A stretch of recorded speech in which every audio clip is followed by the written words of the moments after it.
सभी स्टूडेंट का मैं राकेश मेहरा जी के क्लासेस के यूट्यूब चैनल पर हार्दिक स्वागत करता हूँ। आज इस चैनल पर हम राजस्थान से संबंधित एक टॉपिक प्रारंभ करने जा रहे हैं। आप इसे सब्जेक्ट भी कह सकते हो एक तरीके से। राजस्थान में जो पॉलिटी का पोर्शन होता है, जिसे आप राजस्थान की राजनीति कहते हैं, मैं उसे प्रारंभ करने जा रहा हूँ। काफ़ी विस्तार से हम इसको पढ़ेंगे ताकि इससे संबंधित जो भी क्वेश्चंस एग्जाम में बनते हैं उन्हें हम भली भांति कर सकें। इसी को ध्यान में रखते हुए मैं सबसे पहले आपको यही बताना चाहूँगा कि हम इस सब्जेक्ट में क्या पढ़ेंगे, कौन कौन सी वो बातें हैं जिन्हें हम प्रमुखता से लेकर पढ़ेंगे और इसी सीक्वेंस में हम पढ़ेंगे। देखते हैं। राजस्थान पॉलिटी के संबंध में यदि मैं कहूँ तो सबसे पहले हमारा जो टॉपिक होगा वो होगा राजस्थान का एकीकरण। हालांकि कई जगह इसे राजस्थान हिस्ट्री में भी शामिल कर दिया जाता है, वो एक ही बात है। राजस्थान का एकीकरण हम पढ़ेंगे। सबसे इंपॉर्टेंट पोर्शन होता है। कहते हैं 10 एग्जाम यदि होते हैं तो उनमें से 8 एग्जाम में क्वेश्चन आने की ताकत रखता है। विस्तार के साथ है। उसके बाद हम पढ़ेंगे राज्य विधानमंडल, स्टेट लेजिस्लेटर। ये कुछ हद तक आपके करंट से संबंधित होता है। इसके अंदर जो हम पढ़ेंगे राज्यपाल, विधान परिषद,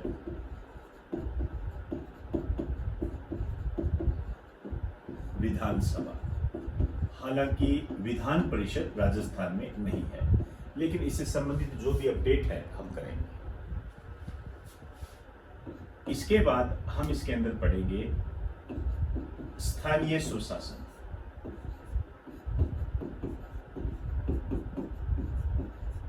स्थानीय स्वशासन से संबंधित कुछ बातें हम इसके अंदर करेंगे, जिसमें हम पंचायती राज, नगर पालिका, नगर निगम, ये सारी बातें इसके अंदर। उसके बाद हम इसमें पढ़ेंगे राजस्थान हाई कोर्ट, या आप कह सकते हो न्यायालय की कोई भी स्थिति। जैसे हम इसके अंदर सत्र न्यायालय को भी लेकर चलेंगे, इसको विस्तार देंगे। या एक शब्द में आप कहना चाहो तो आप कह सकते हो न्यायपालिका, राजस्थान के संबंध, ये आप इसको कह सकते हो। फिर मैं इसके अंदर बात करूंगा राज्य सचिवालय की। जो सेक्रेटरीट होता है उसकी बात करूंगा। मुख्य सचिव पे आप जानते हो क्वेश्चन बनते हैं, वो यहीं से उठेंगे। उसके बाद मैं बात करूंगा जिला प्रशासन की। इसमें कलेक्टर से संबंधित जो बातें होती है वो हम इसके अंदर पढ़ेंगे। भी जिले का प्रशासन कैसे होता है उसे हम पढ़ेंगे। और फिर हम बात करेंगे महत्वपूर्ण आयोग।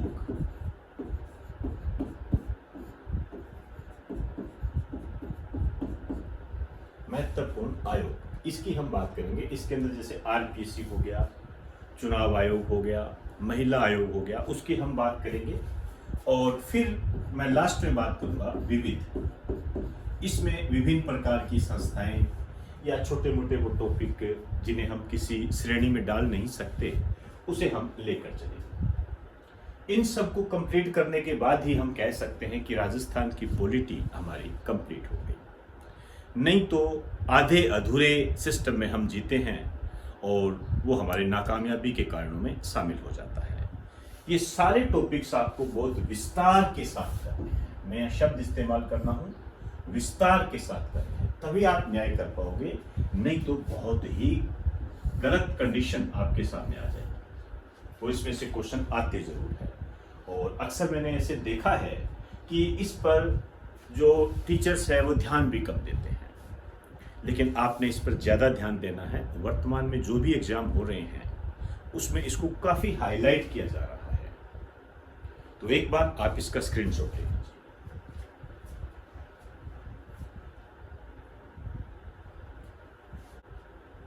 अब मैं इसका पहला टॉपिक स्टार्ट करने जा रहा हूं और मेरा पहला टॉपिक है राजस्थान का एकीकरण। आप जानते हो राजस्थान का एकीकरण 7 चरणों में पूरा हुआ था। इसमें बहुत ज़्यादा क्वेश्चन आते हैं, मैंने आपको पहले ही कह दिया, लेकिन इसका बैकग्राउंड क्या था उस पर भी बहुत क्वेश्चन आते हैं। तो मैं सबसे पहले इसके बैकग्राउंड पर चर्चा करूंगा ताकि आप इसके बैकग्राउंड को जानकर उसको एकीकरण के साथ जोड़कर देख सकें।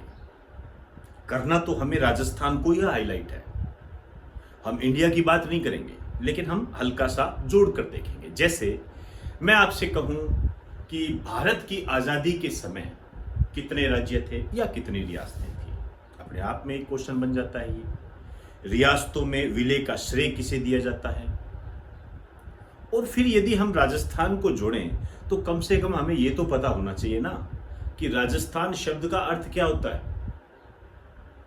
इसे पता होगा तभी तो हम आगे बढ़ पाएंगे। पता लगा राजस्थान में इतने वर्षों से रह रहे हैं और ये नहीं पता कि राजस्थान शब्द का अर्थ क्या होता है। ये बातें हमें कई बार इंटरव्यू में इतनी गंभीर स्थिति का सामना करने के लिए मजबूर कर देती है कि हमें खुद पर ही शर्मिंदगी हो जाती है। तो हमें छोटी छोटी बातों की तरफ ध्यान देना है। सबसे पहले हेडिंग डाल दीजिए राजस्थान का एकीकरण। ये मेरा टॉपिक है।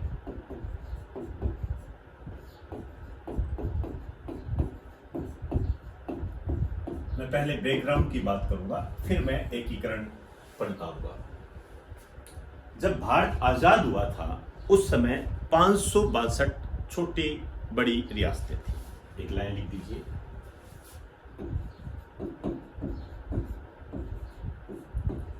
भारतीय आजादी के समय रियासतें, यहां पर मैं एक शब्द इस्तेमाल कर रहा हूं जानबूझकर,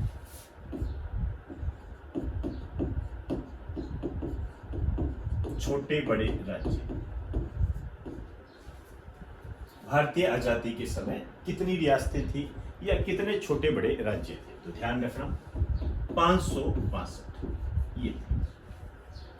अब यहां जो मैंने राज्य शब्द इस्तेमाल किया है इसका ये अर्थ कतई नहीं है कि यूपी, बिहार, महाराष्ट्र, गुजरात, राजस्थान, ये नहीं है। इसका मतलब क्या है इसे थोड़ा समझ लीजिए। एक तरीके से राज्य की परिभाषा बता रहा हूं, एक नोट डाल के लिख दीजिए। राज्य में सामान्यतः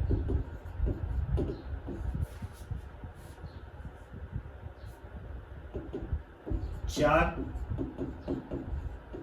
संगठनकारी तत्व होते हैं।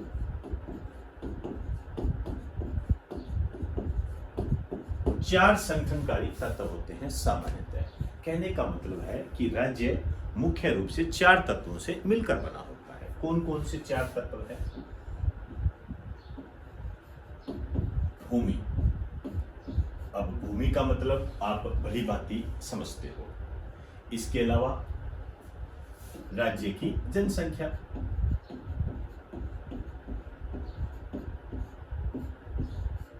इसको भी आप भली भांति समझते हो। इसके अलावा सरकार,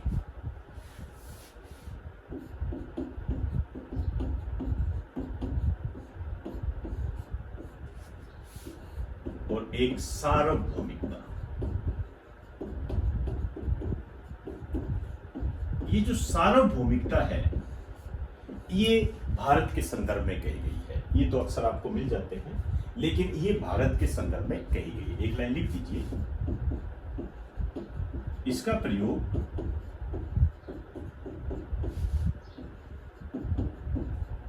भारत के संदर्भ में किया गया है। तो ये राज्य हो गया। तो एक बार आप इसे राइट डाउन करें।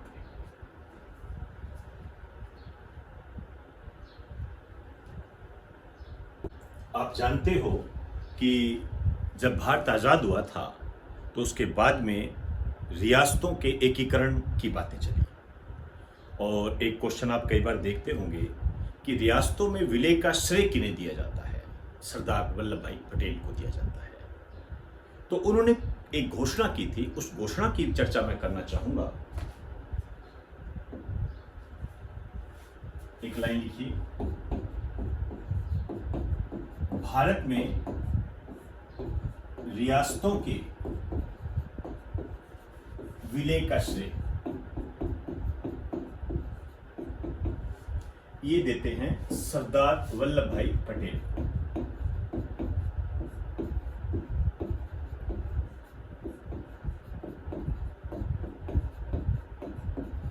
सरदार वल्लभ भाई पटेल को दिया जाता है।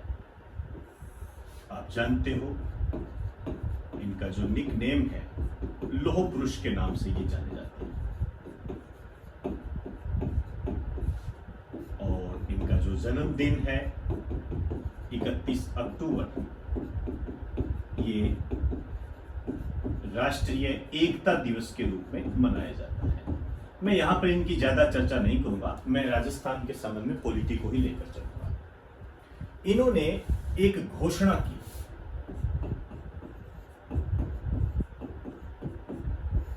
इन्होंने घोषणा की कि स्वतंत्र भारत में वो ही रियासतें अपना पृथक अस्तित्व बनाए रख सकती है जिसकी जनसंख्या 10 लाख और जो आय है वो 1 करोड़ रुपए है। वही रियासत पृथक अस्तित्व या अपना अलग अस्तित्व बनाए रख सकती है, नहीं तो रियासतों को विलय होना पड़ेगा। एक लाइन लिख दीजिए, इनके अनुसार स्वतंत्र भारत में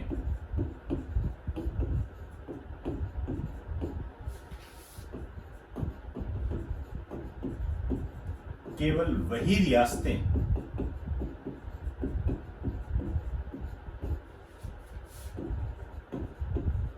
अपना पृथक अस्तित्व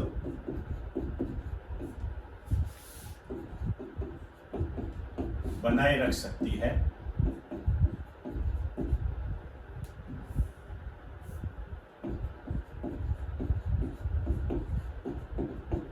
जिसकी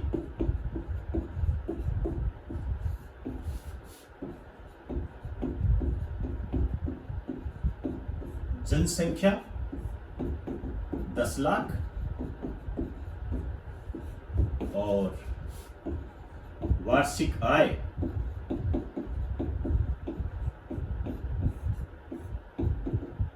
1 करोड़।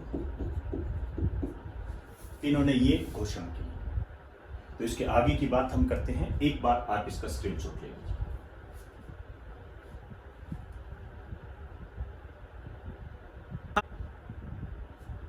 अब मैं भारत में आजादी के बाद राज्यों की जो श्रेणियां थी उस पर मैं बात करूंगा। आजादी के बाद भारत में राज्यों की 4 श्रेणियां थी। आप इसको ABCD भी कह सकते हो, प्रथम श्रेणी, द्वितीय श्रेणी, तृतीय श्रेणी, चतुर्थ श्रेणी, ये भी कह सकते हो। अब इस श्रेणी में राजस्थान कहां था, ये क्वेश्चन आपके आया हुआ है। आइए देखते हैं। पेज के बीच में लिखिए, आजादी के समय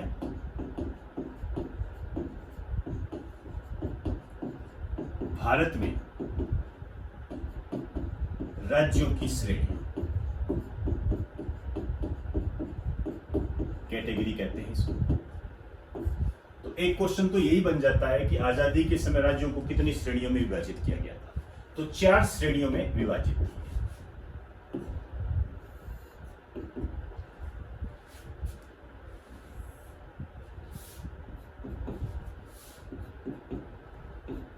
आपको यह ध्यान रखना है कि राजस्थान किस श्रेणी में आता है।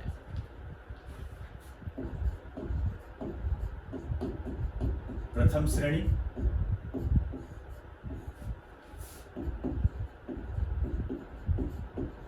द्वितीय श्रेणी,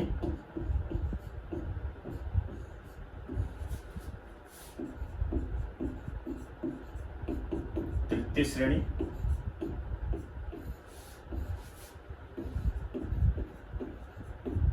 चतुर्थ श्रेणी। प्रथम, द्वितीय, तृतीय और चतुर्थ। मैंने आपको पहले ही कहा, आप इसको ए कैटेगरी भी कह सकते हो, इसे बी कैटेगरी भी कह सकते हो, सी और डी कैटेगरी भी इसको कह सकते हो। अब पहली श्रेणी में क्या था, दूसरी श्रेणी में क्या था, तीसरी में क्या था, चौथी में क्या था, इसकी बात करते हैं। जैसे पहली श्रेणी, इसमें उन राज्यों को शामिल किया गया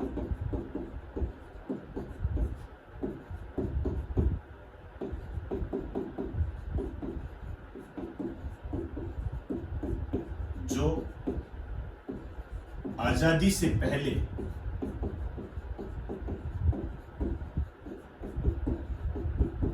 ब्रिटिश भारत सरकार के नियंत्रण में थे।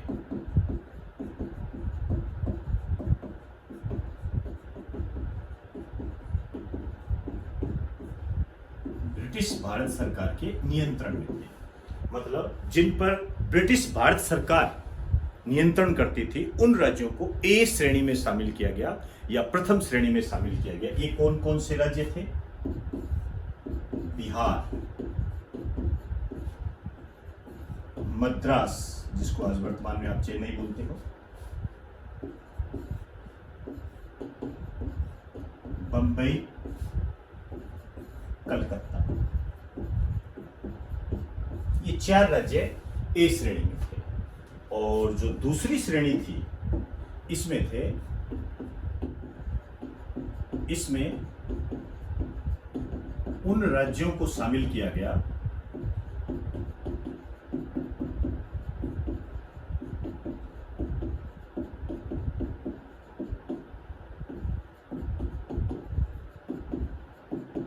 जो आजादी के बाद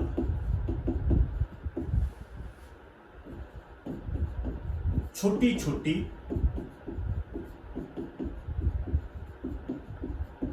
रियासतों को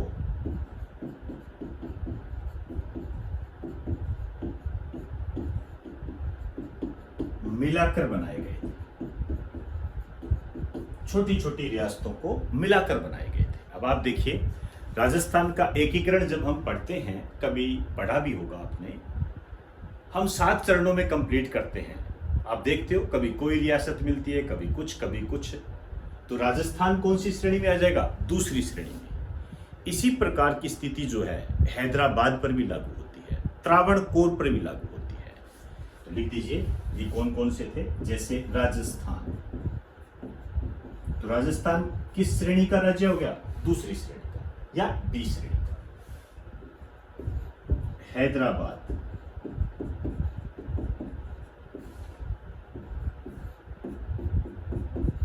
त्रावणकोर। अब मैं बात करूंगा तीसरी श्रेणी में क्या था।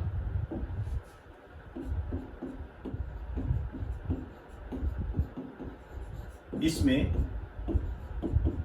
चीफ कमिश्नरी क्षेत्र शामिल किए गए।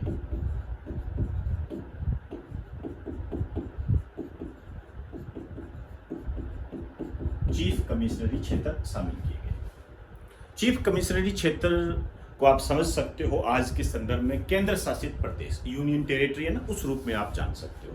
यहां पर राजस्थान का एक भाग जरूर आया तीसरी श्रेणी में। क्या था? अजमेर, मेरवाड़ा।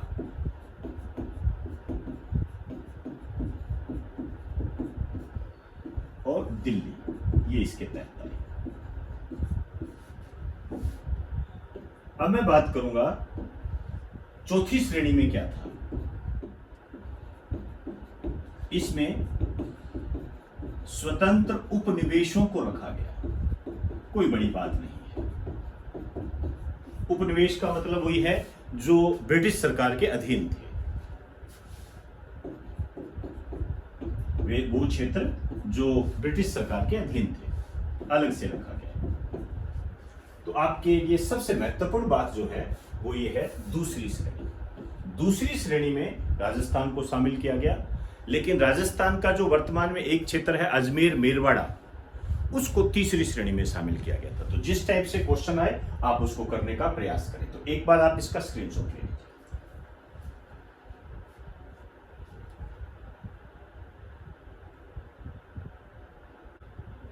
राज्यों की श्रेणियों के बाद अब मैं राजस्थान पर चर्चा करूंगा।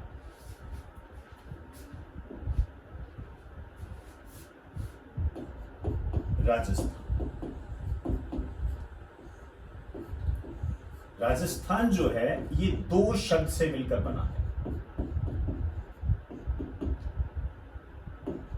राज प्लस स्थान। अब ये राज प्लस स्थान, इसका अर्थ क्या होता है? इसका अर्थ ये होता है स्थानों का राज्य।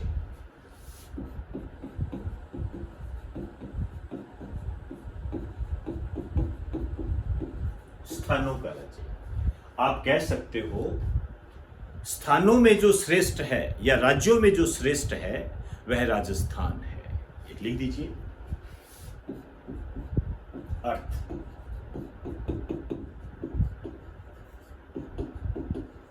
सभी स्थानों में जो श्रेष्ठ है वह राजस्थान है। इसके कहने का मतलब ये है, इस प्रकार की जो शब्दावली है आप जब किसी इंटरव्यू का सामना करोगे तब आपको ये ताकत देगा। एक पुस्तक पर मैं चर्चा करना चाहूंगा, संबंधित पुस्तक।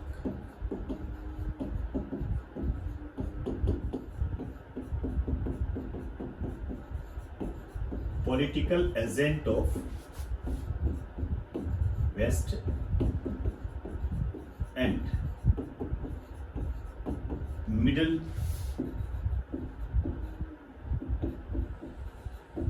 Rajput state of India. Middle Rajput state of India. इस पुस्तक में जो कर्नल जेम्स टोड थे, इन्होंने रायथन नाम दिया था। रायथन, एक लाइन लिख दीजिए।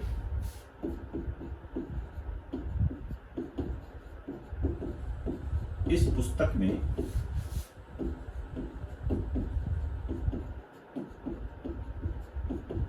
कर्नल जेम्स टोड ने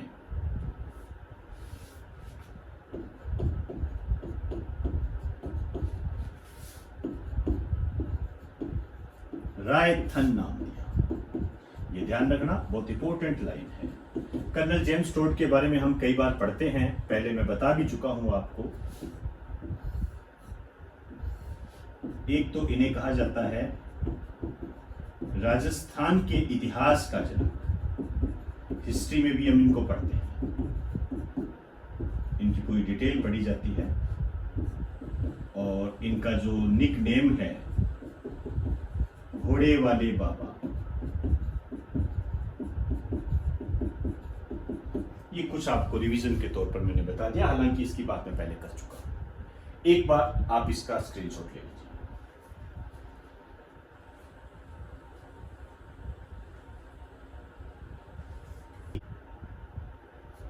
आइए वापस राजस्थान के एकीकरण पर चलते हैं। पेज के बीच में लिखिए राजस्थान का एकीकरण।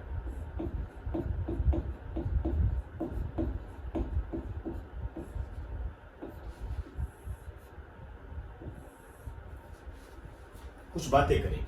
एक तो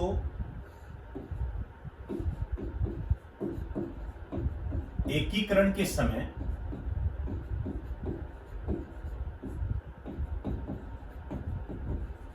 राजस्थान की स्थिति, मतलब कितनी रियासतें थी, कितने ठिकाने थे, उनके बारे में हम बात करेंगे। दूसरी हम बात करेंगे ब्रिटेन की राजनीतिक स्थिति। कहने का मतलब है कि इस समय वायसराय कौन थे और ब्रिटेन में प्रधानमंत्री कौन थे।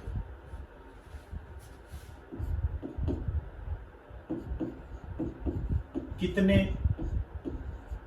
चरणों में पूरा हुआ, फेज।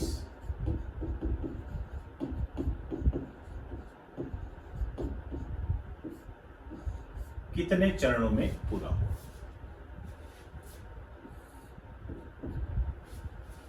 तीसरा कुल कितना समय लगा? ये चार बातें हमें इसके संबंध में जाननी है। सबसे पहले यदि मैं कहूं कि एकीकरण के समय राजस्थान की स्थिति क्या थी, तो राजस्थान में जो रियासतें थी वो थी 19 रियासतें थी। और ठिकाने कितने थे? ठिकाने 3 थे। तीनों के नाम आपने ध्यान में रखने हैं। एक लावा,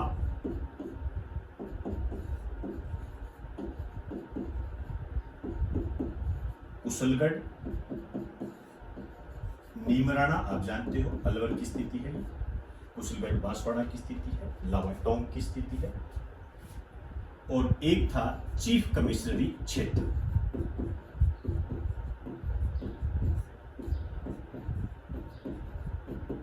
इसे भी आप भली भांति जानते हो, अजमेर मेरवाड़ा। ये स्थिति थी। पूछ लेते हैं कितने ठिकाने थे, कितनी रियासतें थी। हालांकि रियासतों की बात हम हिस्ट्री में पढ़ते हैं, पूरी डिटेल देता हूं 19 रियासतें कौन कौन सी थी। यहां पर हम उसकी चर्चा नहीं करेंगे, वो हिस्ट्री में हो जाती है। लावा जो है ये टोंक से संबंधित है, और कुशलगढ़ बांसवाड़ा से संबंधित है, नीमराणा अलवर से संबंधित है। वर्तमान स्थिति की बात करें तो। और उस समय जो ब्रिटेन की राजनीतिक स्थिति थी, जो वायसराय थे ये तो थे लॉर्ड माउंटबेटन। मैं ब्रिटेन की बात कर रहा हूं, ध्यान रखना। और जो प्रधानमंत्री थे वो थे क्लीमेंट एटली। इस प्रकार के क्वेश्चन बनते हैं। राजस्थान के एकीकरण के समय ब्रिटेन का प्रधानमंत्री कौन था? राजस्थान के एकीकरण के समय वायसराय कौन था? अब आप मेरी बात को समझ गए होंगे। आइए अब हम बात करते हैं कितने चरणों में ये पूरा हुआ। आप भली भांति जानते हो 7 चरणों में ये पूरा हुआ था। ये भी एक बार क्वेश्चन बन गया था कि कितने चरणों में पूरा हुआ था, कितना समय लगा। 8 वर्ष 7 महीने 14 दिन। ये ध्यान रखना आपने, पूछा जाता है। अब हम राजस्थान के एकीकरण के 7 चरणों पर चर्चा करेंगे, जिसमें हम बात करेंगे कि इन 7 चरणों के नाम क्या है, कौन कौन से क्षेत्र शामिल किए गए, और इसके अलावा प्रशासनिक व्यवस्था क्या रही। एक बार इसका स्क्रीनशॉट लें।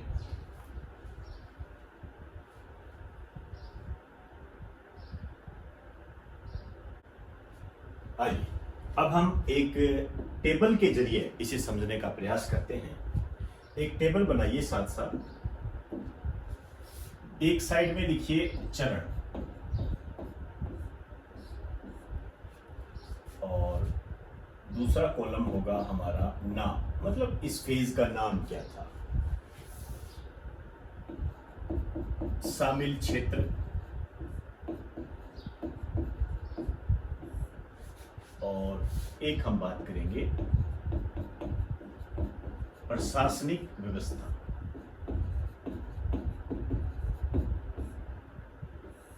इस समय प्रशासनिक व्यवस्था क्या थी। आइए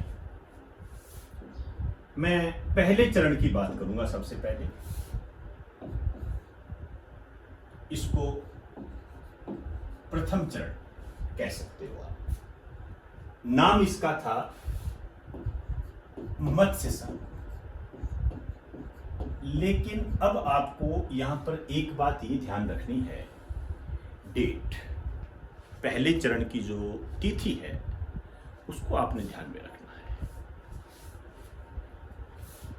18 मार्च 1948 ये पहले चरण की डेट है। ये बहुत इंपॉर्टेंट है। और कौन कौन से क्षेत्र शामिल हुए थे? अलवर, भरतपुर, धौलपुर, करौली। अलवर, भरतपुर, धौलपुर, करौली, ये इसके अंदर शामिल हुए थे।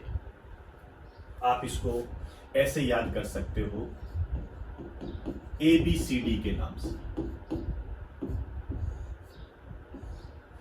ABCD के नाम से इसको याद कर सकते हो। A for Alwar, Bharatpur, C का मतलब करौली और D का मतलब धौलपुर, ये शामिल हुए। इसके अलावा इसमें एक ठिकाना शामिल हुआ।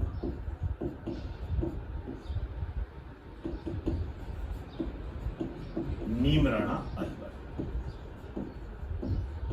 ये ठिकाना इसके अंदर शामिल हुआ था। ये क्वेश्चंस आपके बनते हैं कि नीमराणा ठिकाना कौन से चरण में शामिल हुआ, ये बनते हैं। और वैसे आप समझ ही गए होंगे भाई, अलवर जब शामिल हो रहा है तो नीमराणा इसके अंदर शामिल हो गया। इस तरीके से आपके ध्यान भी रह जाएगा। अब मैं बात करूंगा प्रशासनिक स्थिति की। इसकी जो प्रशासनिक स्टेटस था, एडमिनिस्ट्रेटिव स्टेटस था, वो कैसा था। कुछ बातें हमें ध्यान में रखनी है। जैसे एक तो आपको ये ध्यान रखना है कि राजधानी कौन सी बनी, और दूसरा राज प्रमुख कौन थे, तीसरा उपराज प्रमुख,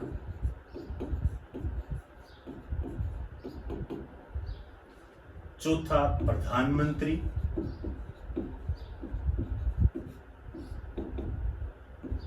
उप प्रधानमंत्री यदि हो तो। आप जानते हो कि एक समय ऐसा था जब मुख्यमंत्री को प्रधानमंत्री कहा जाता था। और लास्ट में हम बात करेंगे उद्घाटनकर्ता। ये पहले के जो 4 चरण हैं उनमें आएगा, उनमें आपको ध्यान में रखना। आगे की स्थितियां तो सेम बनी रहेगी। जैसे हम यदि इसकी राजधानी की बात करें तो यहां पर राजधानी रखी गई अलवर। तो अलवर के महाराजा जो है राज प्रमुख होने चाहिए, लेकिन किसी कारण से धौलपुर के महाराजा को राज प्रमुख बनाया गया उदयभान से।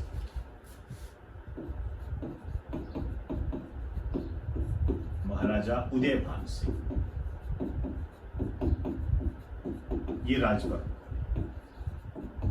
धौलपुर के। और उपराज प्रमुख बने गणेश पाल देव। गणेश पाल देव। प्रधानमंत्री बने शोभाराम कुमावत।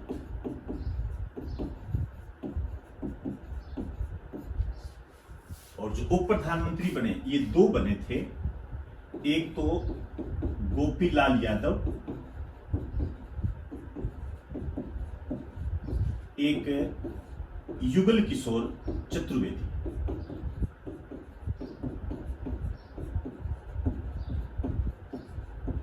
युगल किशोर चतुर्वेदी। ये जो युगल किशोर चतुर्वेदी है, इनके बारे में एक बात आप ध्यान रख लेना।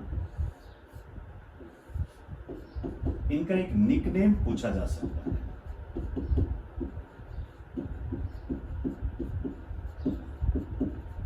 दूसरा जवाहरलाल नेहरू, इन्हीं कहा जाता है दूसरा जवाहरलाल नेहरू। और जो उद्घाटन करता है ये NV गोडगिल थे।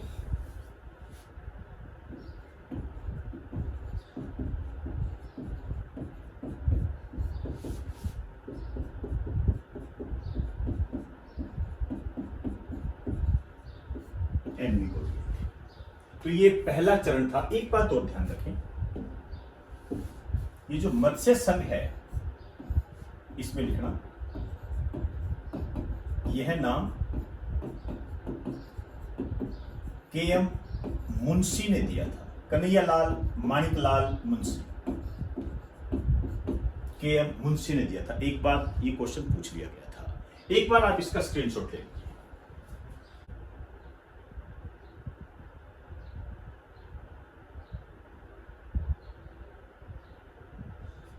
पहले चरण के बाद अब हम दूसरे चरण पर चर्चा करेंगे।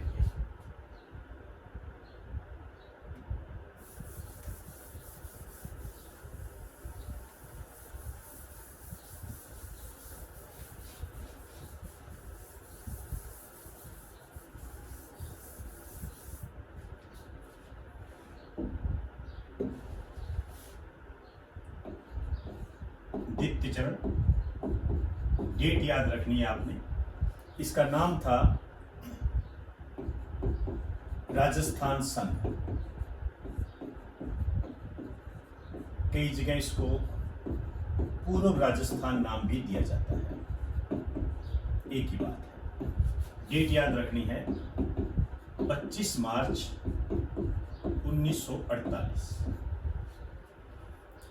कौन कौन से क्षेत्र इसके अंदर शामिल थे, ध्यान से करना। एक तो ये पूछा जाता है कि इसमें कितनी रियासतें थी, तो 9 रियासतें इसके अंदर शामिल हुई थी। ये डायरेक्ट क्वेश्चन पूछ लिया जाता है। अभी RS 2018 में भी शायद इससे संबंधित एक क्वेश्चन आया था। नाम याद रखिए आप।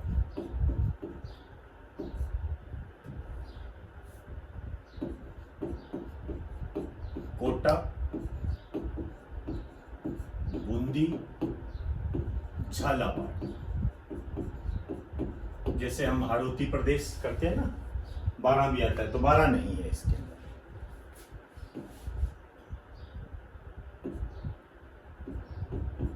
प्रतापगढ़, बांसवाड़ा, डूंगरपुर, ये जानते हो आप, दक्षिणी राजस्थान के क्षेत्र आ गए। प्रतापगढ़, बांसवाड़ा, डूंगरपुर।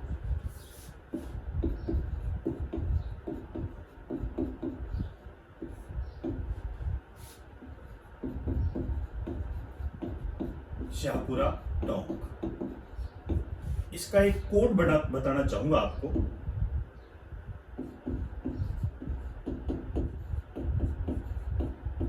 बाबू,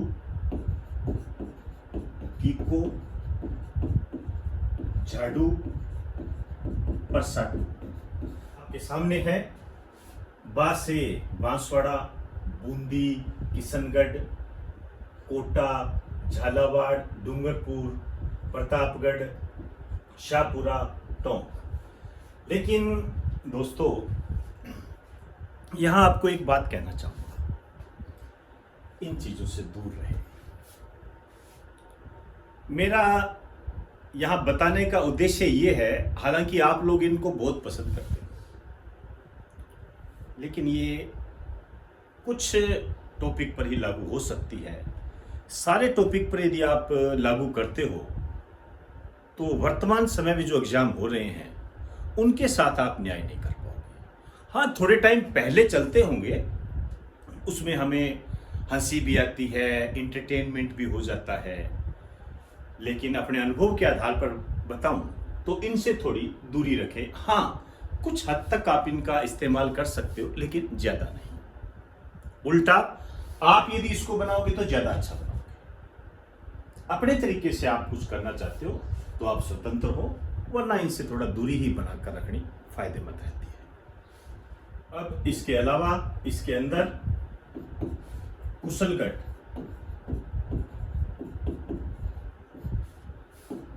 ये ठिकाना भी इसके अंदर शामिल हुआ। तो कुशलगढ़ ठिकाना जो है दूसरे चरण में शामिल हुआ था। नीमराणा पहले चरण में शामिल हुआ। आइए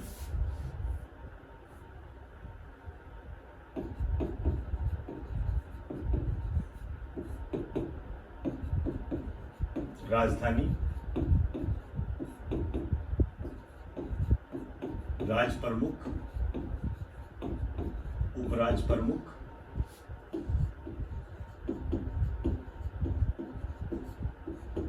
प्रधानमंत्री और उद्घाटनकर्ता। राजधानी कोटा और राज प्रमुख महाराव भीम सिंह, उपराज प्रमुख महारावल लक्ष्मण सिंह और प्रधानमंत्री गोकुललाल असावा। गोकुललाल असावा और उद्घाटन करता थे NV गोडगिल। तो ये इसकी प्रशासनिक व्यवस्था थी। यहां पर एक बात और ध्यान रखनी है आपने कि एक स्टेटमेंट है जो अलग से पूछा जाता है। जब बांसवाड़ा को विलय कर रहे थे तो यहां बांसवाड़ा के महारावल थे चंद्रवीर सिंह। इन्होंने एक स्टेटमेंट दिया था, इन्होंने कहा था कि मैं अपने डेथ वारंट पर हस्ताक्षर कर रहा हूं। ये कई बार पूछा जाता है, तो आप नीचे एक लाइन डाल के लिखिए, इस संदर्भ में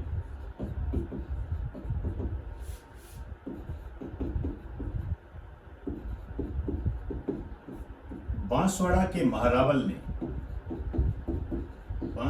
महारावल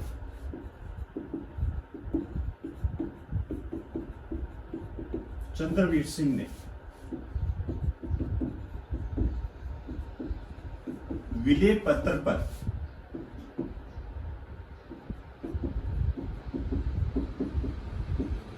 हस्ताक्षर करते हुए कहा कि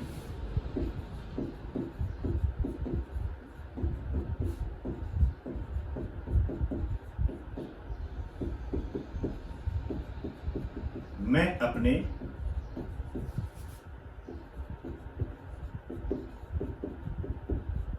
डेथ वारंट पर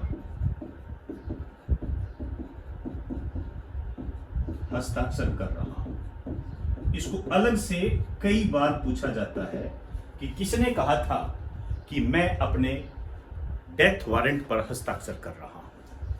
तो चंद्रवीर सिंह जी ने कहा था ये, और ये बांसवाड़ा के महारावल थे। एक बात आप इसे राइट डाउन कीजिए।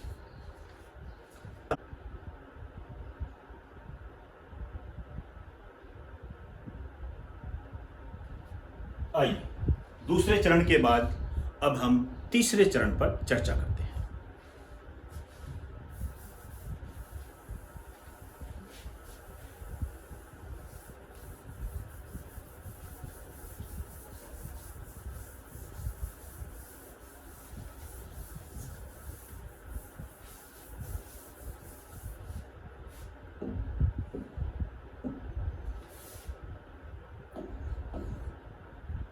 तृतीय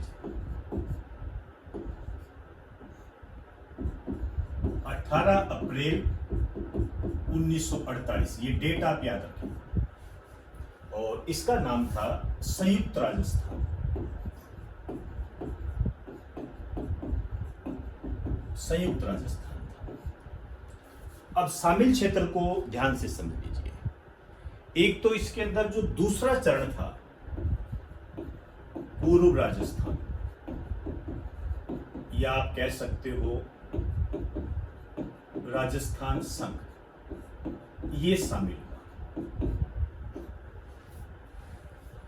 ये शामिल हुआ इसके अंदर। आप कह सकते हो कि 9 रियासतें और एक ठिकाना, ये संयुक्त राजस्थान में शामिल हो गया। जो दूसरा चरण था वो संयुक्त राजस्थान में शामिल हो गया। इसके साथ साथ इसमें उदयपुर भी शामिल हो गया। अब आप देखिए टोटल क्या स्थिति होगी, इसे आपको समझना पड़ेगा, ध्यान रखना, एग्जामिनर बड़ा तेज होता है। हम कह सकते हैं कि संयुक्त राजस्थान में 10 रियासतें,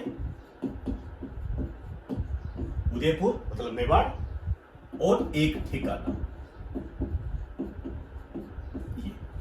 और ये एक ठिकाना कौन सा है? वही जो दूसरे चरण में था। समझ में आई बात सारी? आई। अब मैं प्रशासनिक व्यवस्था पर चलूंगा। वही बातें, राजधानी, राज प्रमुख,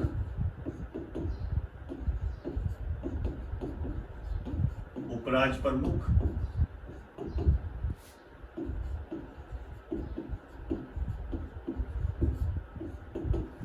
प्रधानमंत्री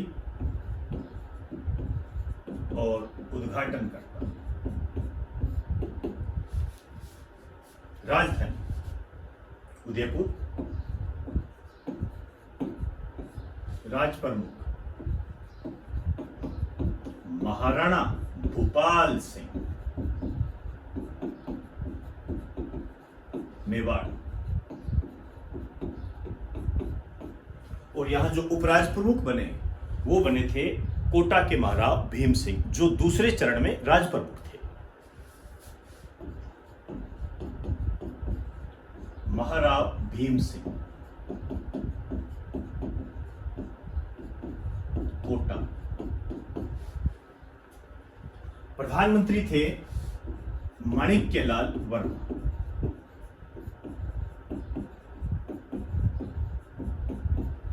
और उद्घाटनकर्ता थे जवाहरलाल नेहरू। ये उद्घाटनकर्ता थे। यहां उद्घाटनकर्ता बदले जा चुके हैं, ध्यान रखना। और एक बार आप करते जाइए, फिर ये जो राज प्रमुख है, उपराज प्रमुख है, इनको मैं एक ट्रिक के माध्यम से अंतिम में बताऊंगा। अभी तो आप करते जाइए, सब में देख लीजिए राज प्रमुख भी आ रहा है, उपराज प्रमुख भी आ रहा है। हालांकि राज प्रमुख ज्यादा इंपॉर्टेंट होता है, फिर भी हमने सभी पहलुओं पर बहुत गंभीरता से ध्यान देना है। ये टॉपिक मैंने आपको पहले ही कह दिया, यदि 10 एग्जाम होते हैं तो 8 एग्जाम में इससे संबंधित क्वेश्चन आता है। आप कोई भी पेपर उठा के देख लीजिए, इससे रिलेटेड आपको क्वेश्चन जरूर मिल जाएगा। तो एक बार आप इसका स्क्रीनशॉट ले लीजिए।